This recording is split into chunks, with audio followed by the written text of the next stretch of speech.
前排我就喺度反思緊嘅生活，因為我覺得我前排嘅生活應該係持續咗好長嘅時間，個人生好似冇咩樂趣，即係除咗工作就係工作。我都有嘗試過去玩嘅，但係玩嘅時候咧就玩得好唔放心，玩得好內疚。我一開始以為呢個就係大家講嘅，你一出嚟做嘢咧，你個世界就淨係得做嘢㗎咋，你就冇得玩。咁我就會覺得唔通人大咗真係配唔上玩樂咩？但我諗翻轉頭，其實都唔係咁，因為我有一段時間我明明都有全職工作，我一樣好忙，但係我都係好開心。我就發現，我就做 journaling 嘅時候，我就發現其實原來以前咧係有一樣嘢我一直有做，但我而家冇再做。而我覺得嗰一樣嘢就係點解令到我個人生失去咗呢一個樂趣。所以喺呢一條片我就好想分享呢一樣嘢。我好希望你同我都可以藉住呢一個方法去揾翻自己人生嘅樂趣，但係同時都兼顧到人生中最重要嘅嘢。我講嘅時間就係我嚟英國之前，我喺嚟英國之前其實我都喺香港做咗2年嘢先至過嚟嘅。我嗰2年都好忙，我有我嘅全職工作，而且我工作嘅第1年係需要考試。我放咗工咧，我都會照翻去大學跳舞，照翻去大學排舞、battle 等等。有陣時都會同朋友出去玩啊，去下 cafe，去下唔同嘅餐廳。最緊要嗰段時間唔係我玩得幾開心，而係我玩嘅時候呢，我去放鬆嘅時候，我個腦呢係真係可以停，係冇工作喺個腦入面，嗰一個先係我最想要嘅感覺。我係冇嗰種我而家係咪應該要做嘢呢一個感覺，所以我先至唔覺得出咗嚟就唔可以，就唔配玩樂，或者出咗嚟就冇得玩。因為我明明試過係可以同時兼顧，即係你做嘢 keep 住好嘅 performance， 同時你可以去玩，但係點解我而家唔得呢？因為我發現係有一個動作我以前有做，我而家就冇再做。喺我讀大學嘅時候，我同自己講過一句嘢：如果我 GPA 唔過3嘅話，我唔會再跳舞，就係咁簡單一句。因為我嗰陣時真係跳得好癲。如果你咁啱都有參加大學 dance， 或者如果你識有人係大學 dance 嘅話，可能你都會明白大學嗰個時期啲人係可以跳得幾夜，同埋跳得幾癲。我就真係好中意跳舞啦，所以我就好努力咁樣去讀書 keep 住過3，去 make sure 自己係依然可以跳舞。即係我對呢一個係我對自己同埋對屋企人嘅承諾，因為佢哋都好擔心我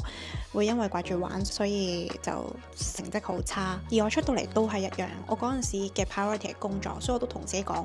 工作一定要做得好，你嘅 performance 一定要 good， 你先至可以繼續參加跳舞嘅 event。所以頭嗰2年我都係有跳舞，我都係過得好充實。呢一樣嘢就係我覺得我嚟到英國缺少咗嘅一樣嘢。我諗好多人都係咁，我哋唔係唔想玩，係唔敢玩，驚一玩就會拖慢咗個目標，驚一玩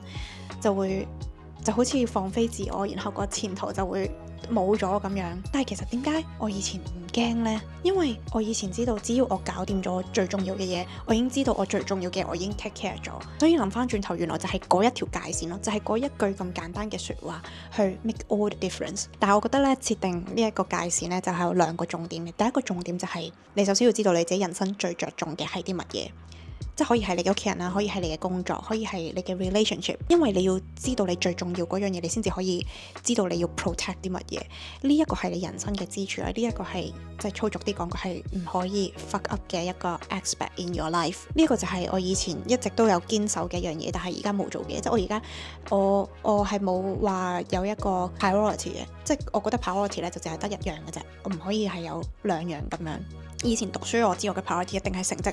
出嚟做嘢我知我 priority 一定係工作。但係因為我而家同時有工作啦，有跳舞，有 YouTube， 即我就冇特別同自己講個 priority 係啲乜嘢，我淨係同自己講需要努力咯。你嘅人生就係需要去努力咯。而第二就係我覺得呢一條線咧就一定係需要好清晰，因為我支咪咧就冇咩電啊，所以我就可能講得好快，或者可能有少少前後不對，個句子結構可能有啲奇怪啊，請見諒。而第二個就係你條線一定要好清晰。我以前咧唔係話真係極度清晰啦，但我而家諗翻轉頭，我覺得係你應該有一條好清晰嘅線，你先知道幾時需要停。因為如果佢係好模糊嘅指令，你自己係停唔到嘅。即係可能我同自己講，我一定要做得好，我先會俾自己放心去玩。咁好係冇天花板噶嘛，你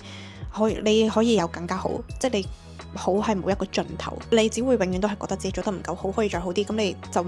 冇咗呢一，咁其實你 set 咗條界線同冇 set 係冇分別，你就會變得係冇得玩咯。所以我當年同自己講話 GPA 過3呢一個係一個實數嚟嘅，即係呢一個過咗就係過咗，冇得拗。所以如果你嘅 top priority 即係可能好似有 GPA 呢一啲有一個實線嘅話，咁就最好啦。咁但係如果冇嘅話呢，就好似我而家咁啦。我而家想將我嘅工作當做我嘅 top priority，因為我最近 accept 咗一個比較 challenging 嘅 task，我覺得係可以藉住呢一個機會去做一個 promotion 嘅時候，我就好想 focus on 我嘅 career 度。咁我而家用嘅方法就係用時間去量度，即係譬如人哋俾一個 task 我做，我知我呢一個 task 可能用3日時間去做，咁我要將佢做得最好，要 polish 佢嘅話，我就會俾多半日自己。所以我喺我